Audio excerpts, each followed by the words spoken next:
On today's Locked On Ole Miss podcast, we give you a little bit of insight about the truth of NIL. We also tell you about today's preview of the Ole Miss Sanford basketball game that should be happening this afternoon. And we kind of talk about the Sugar Bowl and do a little bit of odds and ends towards the end. So hang around for that. And this is the Locked On Ole Miss podcast. You are Locked On Ole Miss, your daily podcast on the Ole Miss Rebels. Part of the Locked On Podcast Network, your team every day.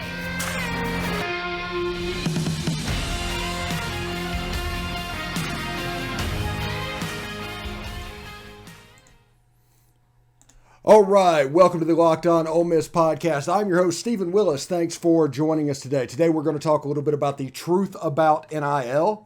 And we are going to go into today's basketball game preview and do a little bit of odds and ends about the Sugar Bowl. Today's episode is brought to you by Sonos. Sonos is the official sponsor of ESPN College Football. Go to Sonos.com to learn more. And also, thank you for making the Locked On Ole Miss podcast your first listen of the day. We are free and available on all platforms, including soon-to-be YouTube. Whenever we get that address, we'll get that to you as well. So, I want to talk about NIL. And you hear all these things around the country about Texas having the $50,000 for every offensive lineman. And SMU is pulling together, creating like a super PAC for their players that's going to contribute $1 million a year or something like that. And I mean, stories are bouncing all around the country of that. And this is what people need to realize. And I think this is very important for people to realize. There's only one set of money. So if a booster was giving to the university and they are now giving to NIL, they're not giving extra money. And eventually, it's going to come down to going to Disney World or some sort of vacation or some sort of pleasure thing that they can get something out of. And NIL is going to get forgotten. NIL is the new toy right now that is going to kind of go away and normalize a little bit. I hope that makes sense to everybody. So what I'm saying is, if a person gives $20,000 to a school, and now he is giving $20,000 to NIL, there's a chance that now he is not going to give an extra $20,000 to that school. So if you have a capital campaign, if you're trying to raise money for any number of things, NIL is kind of taking the place of that. And it's becoming a school versus player for dollars coming in from boosters.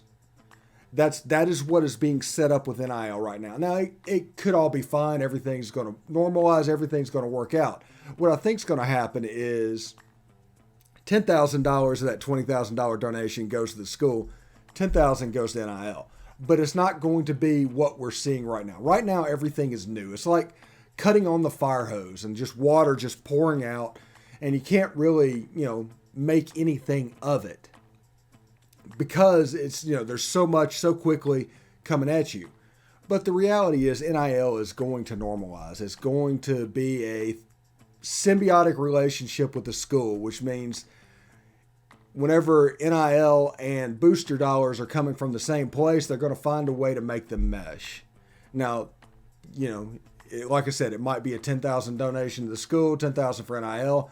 Or the school might just try, if they have a capital campaign coming up, which Ole Miss is about to start, a large capital campaign, you're going to see them a little bit behind in NIL. And they're probably going to play the long game and understand that promises are not always going to be kept. Because, like I said, this is not extra money. And people are going to pledge this stuff, but whenever they see the actual hitting of their pocketbooks, they're probably not going to do it. Or they're not going to do it at the extent that they thought they were going to do it, or when they were really excited about going to, we need to do NIL. No. So you're going to see them continue to invest in the school. You're going to see them do some NIL stuff, but not at the level you're seeing now. You're going to see this normalize. Now, for college athletes, good for them.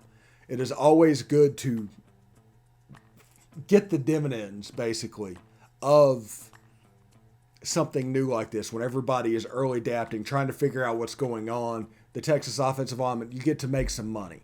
And I always say this.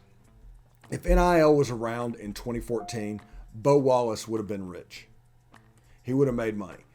All kinds of money because of what he did and what he meant to the state of Mississippi. Wasn't there. He just had to go to college and be good Bo and bad Bo. But in today's atmosphere, there's money to be made. It's like I said, Arch Manning coming to Ole Miss, this man could make $10 million a year in NIL.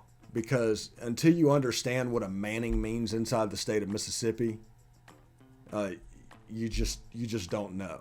I mean, it's a really big deal just him being out. Everybody's talking about Texas, Georgia, and all these other ones, all these, quote, blue bloods, which don't really exist anymore. Deion Sanders and Jackson State proved that wasn't the case the other day. But you can see how NIL is a game changer. And Arch Manning, by the way, is due to go to the Sugar Bowl and to watch the Ole Miss game. So technically this is a second visit.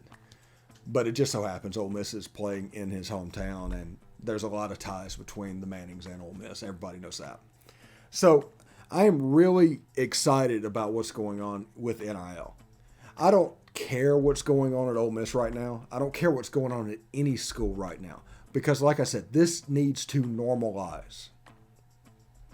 Once this normalizes a little bit, you'll be able to see exactly what you have. You can't necessarily see what you have right now. I mean, it is what it is. You can't see what you have right now. And a group of boosters in Ole Miss are, I guarantee you, trying to figure out right now how they can put together some NIL for athletes, which is great. Good for the athletes. But in 2 years, it's going to look completely different than it does now. It's not going to move on at the same level for 15 years. That isn't going to happen because this is not extra money, like I said. If a booster is giving $20,000 to a university, he's not going to give extra money to NIL. No matter how much he loves the school, everybody loves money more. So if they're giving money to NIL, it's at the expense of the school. So it's going to be a school versus player bidding war for a little bit. And with Ole Miss having a capital campaign, you better hope that wins because they're talking about tearing down the west side and, and just completely rebuilding that. And you have a completely different looking Vaught-Hemingway Stadium. And I mean, that's interesting to me. I want to see that. But in the age of NIL, that could stop a little bit of the capital giving going forward if you're donating to NIL. Because remember, like I said, it's not extra money.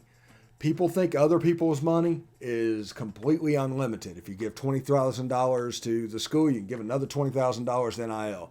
It doesn't work that way. If you have $20,000 that you donate to the school, you have $20,000 you donate to the school. NIL and the school is going to come out of the same pot. So that is the ugly truth, I guess, behind NIL. So, like I said, it is what it is, and I'm pretty excited about the future of what's going to happen and how it's going to look. But for the time being, I mean, you're going to have a fire hose effect right now with so much water coming out, and nobody really knows how this is going to be. Everybody, you have people talking about how they want Congress to regulate it, and this is so unfair and everything. It's just because there are different ways and different avenues to handle this. Right now, you have schools making outlandish offers. There's a rumor inside the SEC of somebody offered $40,000 a year for 4 years. Now, if they do not make that payment that they promised, that's a reputation stain that all of a sudden $40,000 in 4 years, that's not going to be enough to entice somebody. You're going to have to really start overselling because your reputation is going to be squandered. Just want that to make sense. I'll say that again. You have to really overpromise if you underdeliver this first time. It is very important that you only promise what you can deliver right now. It is absolutely important because your reputation is is everything at this. So just be careful with the NIL. I get that everybody wants to start their little NIL packs or whatever, and raise money and doing all you're doing. Just be careful. We do not know what this is going to look like. It could be a lot of wasted effort at this point. Right now, we're doing fine. Top 25 recruiting class. We're going in the portal. We're doing fine. So, and also, before we go into the break real quick, I want to say this. This is absolutely hilarious to me. Every year, Lane Kiffin has extremely deliberate with coaches and portal players. Extremely deliberate. Like months deliberate. And this year, just because there's not a player signed in the first week and a half, there's a problem when you're doing this exactly like you always do it. It's absolutely bizarre. It makes no sense whatsoever. You got a whole bunch of people playing the telephone game and figuring out how to cover this, and I think that is affecting the narrative of the fan base. They expect something to quickly happen when that wasn't ever in the cards. So, whatever. Anyway, when we come back, we will talk about the Ole Miss Sanford game today and talk a little bit about basketball as well. And segment 3, we are going to talk about the Sugar Bowl. Stick around. This is it, the putt to win the tournament. If you sink it, the championship is yours, but on your backswing, your hat falls over your eyes. Is this how you're running your business? Poor visibility because you're still relying on spreadsheets and outdated finance software? To see the full picture, you need to upgrade to NetSuite by Oracle. Over 27,000 businesses already use NetSuite, and right now, through the end of the year, NetSuite is offering a one-of-a-kind financing program to those ready to upgrade at netsuite.com/lockedonnca. Head to netsuite.com/lockedonnca for your special end-of-year financing on the #1 financial system for growing businesses. That's netsuite.lockedon. That's netsuite.com/lockedonnca. So you give those guys a good look. They're the #1 cloud financial system that will help power your growth, and basically, it's a pretty good deal. So give them a call. netsuite.com/lockedonnca.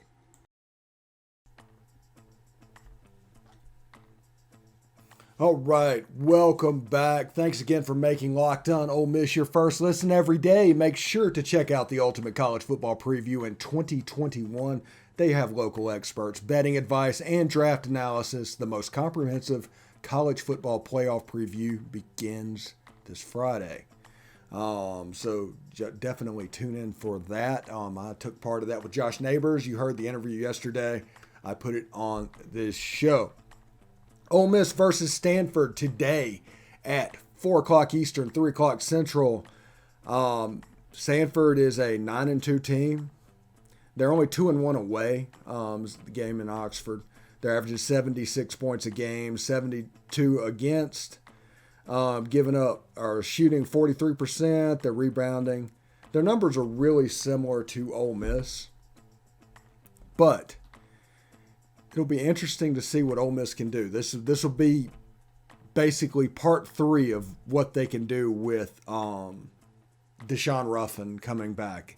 He's been on a pitch count. He's done 13 minutes. He's done 17 minutes. I think he goes over 20 against Sanford. This is the last non-conference game before SEC play. I think they open with Florida on the 29th.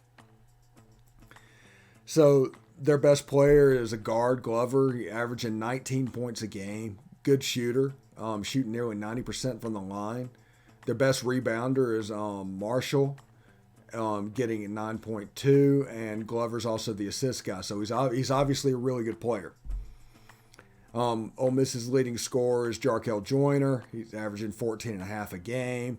Nasir Brooks is leading in rebounds at 7.8. And the assist guy is Austin Crawley, who's seen his minutes affected most by Deshaun Ruffin. So it's one of those situations you kind of feel bad for him, what's going on, but it is what it is. It's a game that I want to see Ole Miss kind of take control of, and I want to see them put it away early. One of the things we've seen recently, as far as it being a young team, there's several new pieces that are on the floor, including Nasir Brooks, Jamin Brakefield, Deshaun Ruffin, and stuff like that. I want to see them put this game away. I want the 10-minute mark of the second half. I want this game to be basically over. That's what I'm looking for out of this game. And it'll be interesting to see. I want to see Ruffin. I want to see the spacing and the drive. His drive ability is special. There was a couple of times when Dayton tried to press him that there was just no chance. There's nobody that can stay in front of him, and he just drove the length of the field and just laid it in. I mean, it was very good. He's fearless around the basket. It's one of those things that when his splint gets better and he starts getting more comfortable and starts making three-point shots, he'll become even more deadly. He will also help out Jamin Brakefield. He'll also help out Matt Burrell. I can see the way this team was constructed, what Kermit was trying to do with Deshaun at the point guard as the penetration guy, the two wings of basically Brakefield and Matt Morrell out there for threes. You got the big rim protector with Nasir Brooks. You got Jarkel Joyner, who has the great in-between game. And you can see how he constructed this roster. And now it's just time to grow. I hate that we lost 10 games of growth and potential that they could mesh together. But, I mean, that happened. They lost those games. Those are gone. But now that they're together and can grow, now they have to grow really quickly because Florida is waiting around the bend like a week away. I think it's 9 days away from right now, or 8 days away from right now. So they're going to have to grow quickly. So you need to handle business versus Sanford. Win that game. I want to see, like I said, I want to see you put that game away. If Ole Miss comes out of that at any point other than 9-3, there's a little bit of a problem. But then you get ready for Florida because the real game starts. Now, you know how I feel about non-conference SEC games. It in this league is just never going to matter because of the importance that we place on football. If there's football games still being played, football is going to get most of the thing. If you look at this podcast, we do at least one segment a day of SEC or of Ole Miss football. Year round. It doesn't matter what's going on. It can be in the middle of basketball and baseball season. We're going to do a segment on Ole Miss football because Ole Miss football is what sells. And it's what everybody wants to hear about. Yeah, today we're going to talk a little bit about the Sugar Bowl in segment 3. Even though we did the NIL and everything's going on, we're going to do a little bit of football every day. That is our goal because our goal is perspectives and commentary. And then we're going to do football every day. But if you look at the basketball team, that's what we need. We need a win versus Sanford, and we get to see what we have against Florida. We get to see what we have against Florida. By then, we'll be fairly close to Ruffin making the play, getting close to full strength every game, and it's really going to help this team as the SEC season unfolds. Because when it comes to non-conference games, the only way it matters is if your conference is not what you expect it to be. Because whether Ole Miss has gone 15-7 in the conference or 9-8, it seems like in non-conference they go 9-3 every year, every single year.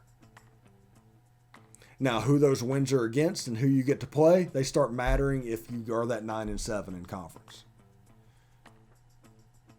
If you're like 15-5 and all that, it doesn't matter at all. You're in. They're not even going to look at these non-conference games. But if they're looking at them, that means your conference play did not go like what you expected. That's all. But need to get right. I want to see him shoot a little bit better. I want to see the penetration by Ruffin. I want to see him playing with Brakefield and Morrell and Joyner, and I want to see them make some threes because there's going to be some kick-out opportunities for three. So if they can make some threes, they have a chance to be fairly special moving forward, and will be a headache with the way they defend against teams in the Southeastern Conference. But that game is tip-off at 4 o'clock Eastern and 3 o'clock Central Time. So coming up after this, we are going to talk a little bit about the Sugar Bowl. Not too much, but thank you very much for listening. And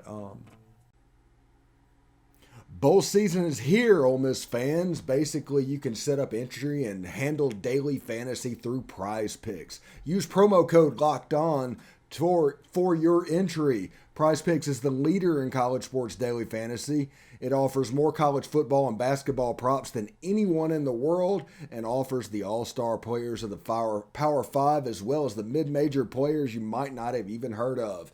PrizePicks offers any prop you can think of. In basketball, you can play points, rebounds, assists, threes made, or more. All of your users that deposit and use the promo code LOCKEDON will get a 100% instant deposit match of up to $100. Just use promo code LOCKEDON. Basically, you pick 2 to 5 players and an over-under on their projections, and you can win up to 10 times. On any entry, it's just you versus the projected numbers.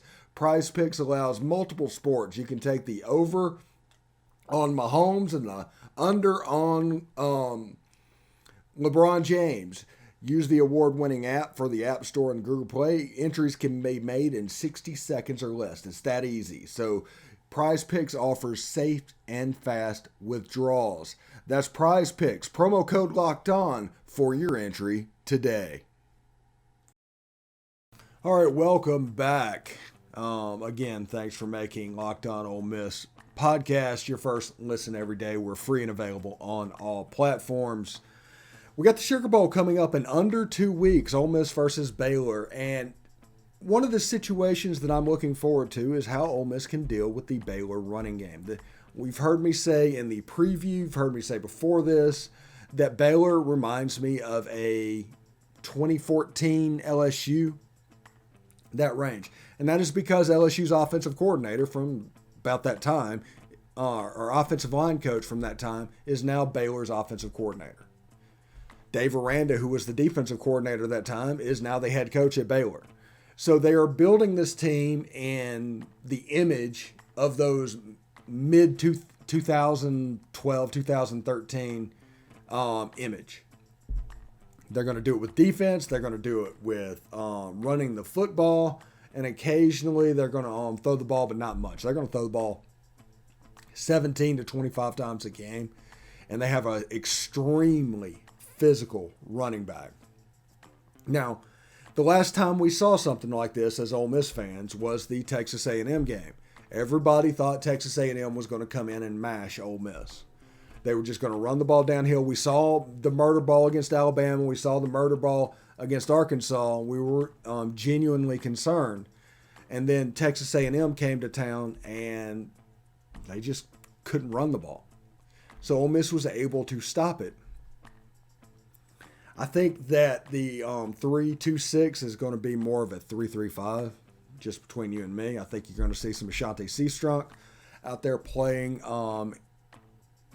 in one of the box safety roles, and the other side will be a Jake Springer from time to time.